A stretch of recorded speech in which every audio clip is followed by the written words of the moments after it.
Hello everyone. Online GK study में आपका स्वागत है। आज है 16 जून और आज हम 16 जून के महत्वपूर्ण प्रश्न डिस्कस करेंगे। तो शुरू करते हैं।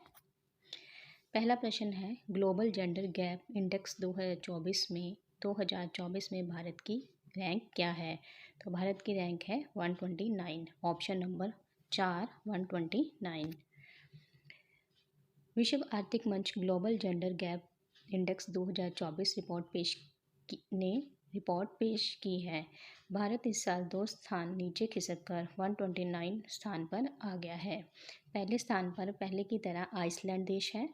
बात करें भारत के साथ उसके पड़ोसी देशों के साथ उसका क्या कंपटीशन है, तो बांग्लादेश 99 पर है, नेपाल 111 पर है, श्रीलंका 125 पर, भूटान 124 पर और वही पाकिस्तान 145 नंबर पे है। बात कर ले विश्व आर्थिक मंच जो ये ग्लोबल जेंडर गैप इंडेक्स को रिपोर्ट को प्रकाशित करता है। ये एक अंतर्राष्ट्रीय वकालत गैर सरकारी संगठन और थिंक टैंक है। इसकी स्थापना हुई थी 24 जनवरी 1971 में। इसका जो मुख्यालय है वो जिनेवा स्विट्जरलैंड में है और इसके जो प्रेजेंट अध्यक्ष हैं वो है बॉर्गे ब्रैंडे। तो आपको ये याद रखना है। अगला प्रश्न है, हाल ही में सुहेलवा वन्यजीव अभयारण्य किस राज्य का 5वां वन्यजीव अभयारण्य बनेगा? तो ये बनेगा ऑप्शन नंबर 2 उत्तर प्रदेश राज्य का। सुहेलवा वन्यजीव अभयारण्य में बाघों की आबादी के साक्ष्य मिलने के बाद उत्तर प्रदेश में जल्द ही एक नया बाघ अभयारण्य स्थापित किया जाएगा। ये उत्तर प्रदेश के शाश्वती बलरामपुर और गोंडा जिले में स्थित है। इस अभयारण्य की स्थापना साल 1988 में की गई थी। और अभी हम डिस्कस कर लेते हैं उत्तर प्रदेश करंट अफेयर्स के। मथुरा के प्रसिद्ध सांची क्राफ्ट को जीआई टैग मिला है। मथुरा के प्रसिद्ध सांची क्राफ्ट को जीआई टैग मिला है।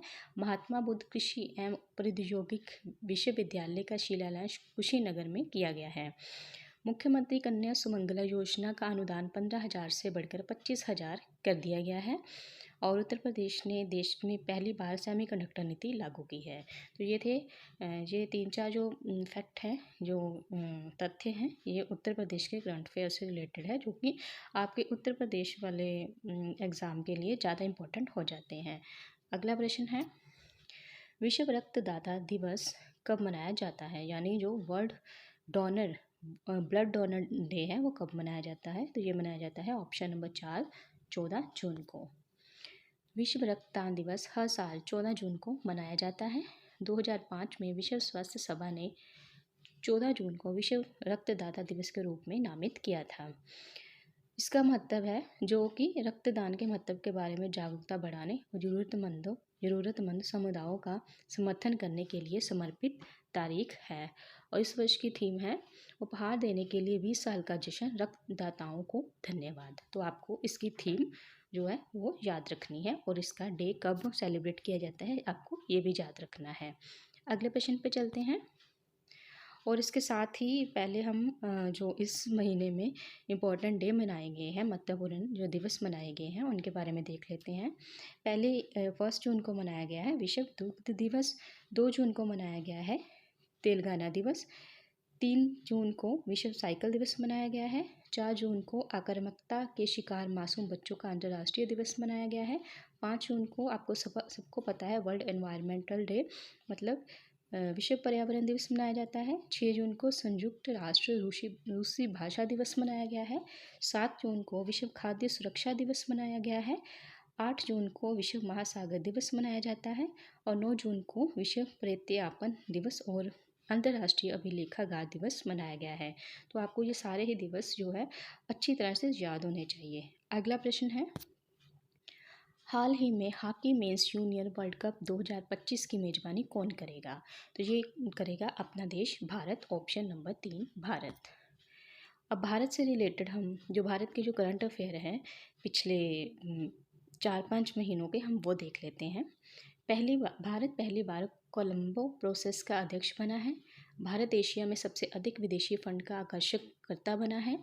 दुनिया का दूसरा सबसे बड़ा मोबाइल फ़ोन उत्पादक भारत बना है।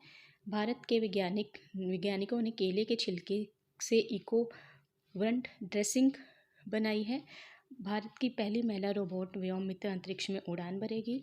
हेलने पासपोर्ट इंडेक्स 2024 में भारतीय पासपोर्ट 85 नंबर पर रहा है।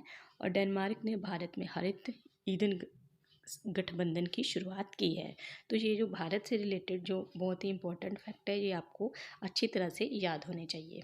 अगला प्रश्न है, किस संगठन ने 2025 को क्वांटम विज्ञान और प्रौद्योगिकी का अंतर्राष्ट्रीय वर्ष घोषित किया है? तो ये किया है ऑप्शन नंबर 1 संयुक्त राष्ट्र महासभा ने। संयुक्त राष्ट्र महासभा ने 2025 को क्वांटम विज्ञान और प्रौद्योगिकी का अंतर्राष्ट्रीय वर्ष घोषित किया है। 193 सदस्यीय संयुक्त राष्ट्र महासभा ने 7 जून 2024 को इस आशय का एक प्रस्ताव पारित किया है।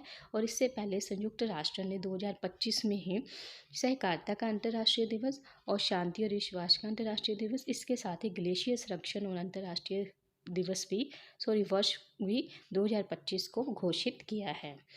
संयुक्त राष्ट्र की यह घोषणा क्वांटम विज्ञान और प्रौद्योगिकी पर वैश्विक ध्यान केंद्रित करेगा और हितधारकों और जनता के बीच इसके बारे में जागरूकता बढ़ाएगा। तो आपको ये याद रखना है। और अब हम कल के प्रश्नों को रिवाइज भी कर लेते हैं। भारतीय नौसेना की पहली महिला हेलीकॉप्टर पायलट कौन बनी है? अनामिका बी राजीव बनी है। प्रधानमंत्री आवास योजना के तहत सरकार कितने नए घर बनाएगी? 3 करोड़ नए घर बनाएगी। ओडिशा के नए मुख्यमंत्री के रूप में किसने शपथ ली है? मोहन चंद मांझी ने, जो कि पहले भाजपा के नेता है। आंध्र प्रदेश के नए मुख्यमंत्री के रूप में किसने शपथ ली है? चंद्रबाबू नायडू ने, और जिन्होंने लगातार चौथी बार ये शपथ ली है। UFC फाइट जीतने वाली पहली महिला भारतीय कौन बनी है? पूजा तोमर। और इसको साइक्लोन के नाम से भी जाना जाता है और ये उत्तर प्रदेश राज्य से संबंध रखती है। किसने अपनी आत्मकथा source code my beginning launch की है? तो ये की है माइक्रोसॉफ्ट के फाउंडर बिल गेट्स ने। तो ये थे हमारे आज के महत्वपूर्ण प्रश्न और रिवीजन वाले प्रश्न भी। तो मिलते हैं कल के प्रश्नों में, कल के वीडियो में। धन्यवाद।